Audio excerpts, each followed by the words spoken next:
խոսում են ձեզ հետ օրենքի դաշտ բերելու մասին։ Եվ փոքրիկ խմբակի վախկոտ ղեկավարը, երբ սարսափում է այս պահից, ասում ենք, Հայաստանը Facebook-ի դուքանը չէ,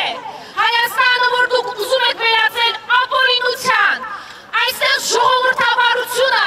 պարզապես մահամերձ է և հենց սրա դեմ ենք պայքարում և հենց սրա համար ենք պայքարում, մենք բոլորս այստեղ,